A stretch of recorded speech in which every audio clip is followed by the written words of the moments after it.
One pleasant evening, I was relaxing on my bed, listening to the lovely melodies of Ilayaraja. Everything was going good. All of a sudden, I observed there was a variation in music. All of a sudden, the music turned into bee buzz. You know what I mean by bee buzz? Bee making sound like zing, like that. I wondered and I opened my eyes, thinking that why this Ilayaraja started humming like a bee all of a sudden. Then I realized that it's not the Ilayaraja who is making this sound. It is the Inupuraja, the king of bees, making the sound.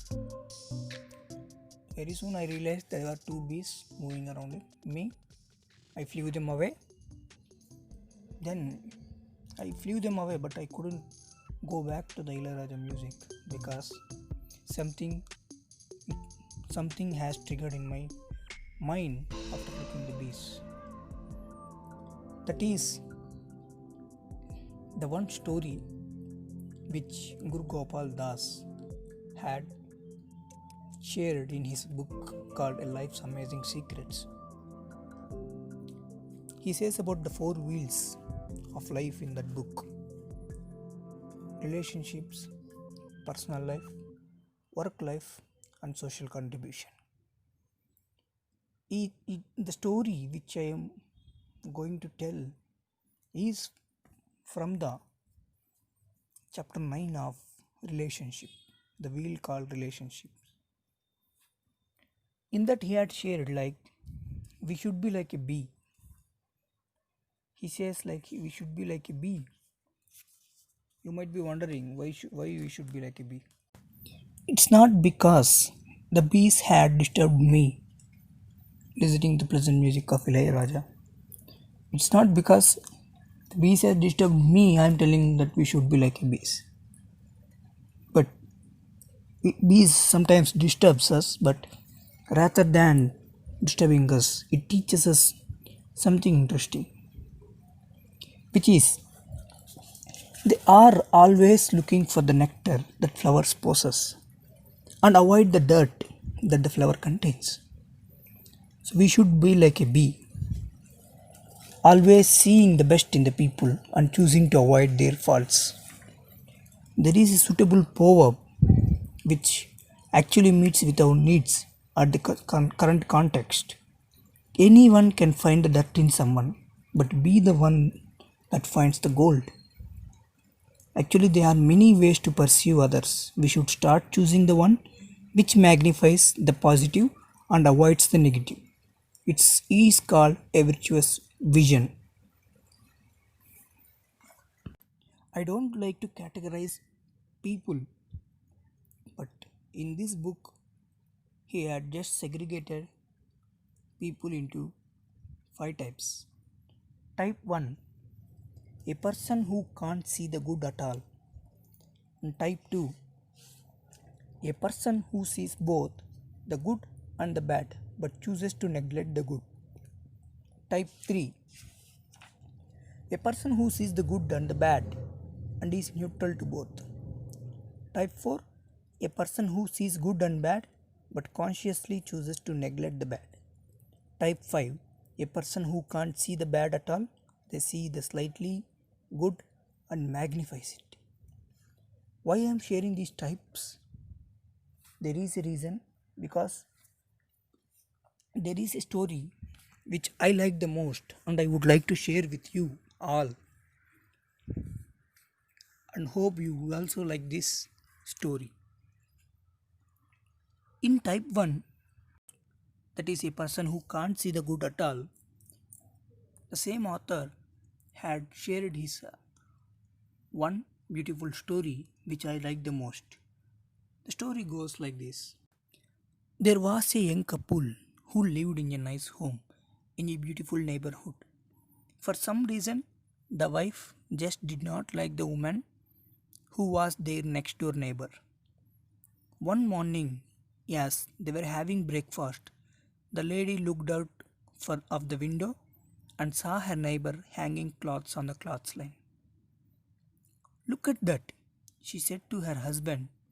Did you see how dirty their clothes are even after washing them? I am shocked that a middle aged housewife like her doesn't know how to wash clothes clean. Maybe she should go back to her mom's home and take lessons on how to wash correctly. This is how the woman was sharing with her husband. Her husband, very genuinely like any other husbands, listened silently and did not reply anything. Okay, anyways, he should not. Every single time her neighbor would hang her clothes to dry, the young woman wouldn't miss a chance to make some sly comments. After a few weeks, the wife saw her neighbor hanging clothes on the cloth line again, but this time something was different. She was amazed and she told the same husband, "Did you see that?" Amazingly. "Did you see that?" Repeated again. The surprised wife said to her husband in an amazing tone, "Finally, she is satisfied." So she is telling, "Finally, her clothes are clean. I am sure she did not wash them. Someone else must have done it for her." So without even getting up from his seat to look at the neighbor's clothes, the husband responded, "You know something, darling? I got up early this morning and washed our windows." What this story tells us is it's a fact that what we see in others depend on the window we are looking through. Washing our own windows can change our vision. But what happens with these type 1 people? These type 1 people don't even agree that their windows are dirty. What to speak of cleaning them? They not only continue to pursue the clean laundry as dirty, but also keep bad mouthing at it. And if we come for the type 2, a person who sees both the good and the bad, but chooses to neglect the good. Here also, he had shared his wonderful experience. I would like to share with you as well. This is an interesting story, reveals how devoted dogs are. I don't know how far it is true, though I'm just sharing you what I have read. The story goes like a man was once buying a groceries from a supermarket. He was pushing his trolley wish list, looking at the scribbled list his wife gave him. Of course, that's what the husband can do. When he crashed into another trolley, he exclaimed, "Sorry." But what he saw shocked him. It was a dog pushing the other shopping trolley and picking up a variety of things. He was amazed and followed the dog around from each step, stomping on his every move. The dog picked up fruits, chocolate, bread, pasta, Maggie, a bag's worth of provision. Then he went up to the cashier and pulled out a few dollar bill to make the payment. The monotonous cashier was unfazed. It seemed as if he was familiar with this furry friend. The man then saw the cashier gave the dog 10 rupees less. The dog barked and tugged at the cashier's trouser leg until he gave him the correct balance. How is this possible? The man thought. The man who was observing. I mean, I have to find who wants this intelligent dog. That is what the observer man's opinion. The man followed the dog all the way to its home on the 15th floor of an apartment block.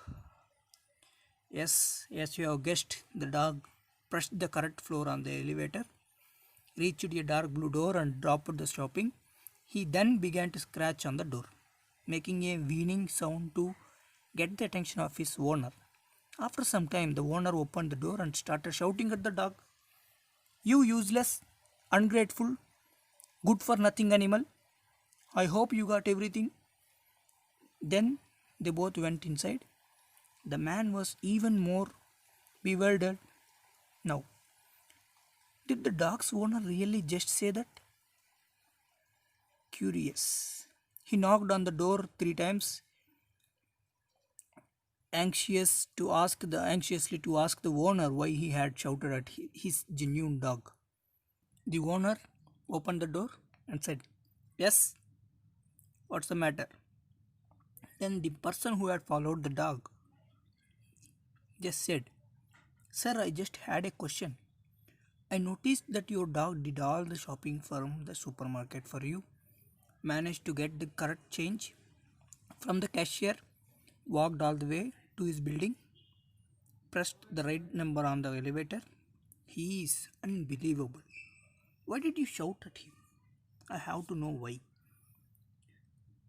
Then the owner replied like, "Yes, all that's normal for me and for him also.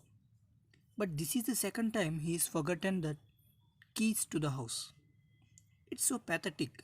I had to get up and open the door." The man stood outside the apartment with his mouth wide open in disbelief at what he had just heard. Isn't this the story of our lives? Our friends and the family are doing so many good things, but we neglect them and focus only on the negatives. Wonderful things are occurring all around us and within the people we love also. But this type of person can only think about how the others forgot the key. I mean to say, only negatives. This is a story of type 2 person. And the type 3 is a person who sees the good and the bad and is neutral to both. This kind of people are disconnected from everyone and everything, either due to their self absorption or indifference, and they just don't care. It is nearly impossible to find such a person in the world. Whereas if we see the type 4, it is also an interesting story to share with you all. A type 4 is a person who sees good and bad but consciously chooses to neglect the bad and focus on the good. To match the story with the type 4 people and also to make the story in the words of the author itself, I'm slightly changing the story, but don't worry, this is the out story for this type 4 people. Here it is, the story Great. for the A type friend of mine is a great cook. One day he was making a preparation from okra, also known as lady's finger in some parts of the world. I saw him wash and clean each of the okra pods with a lot of attention and affection. I guess because he loved cooking. To be honest, I was impressed with how sensitive he was, even in his dealings with vegetables. As he was expertly cutting the okra into equal sized pieces for his prep, he happened to see a hole in the top portion in one of the pods. Guessing that the particular pod was spoiled, I assumed that he would throw it away.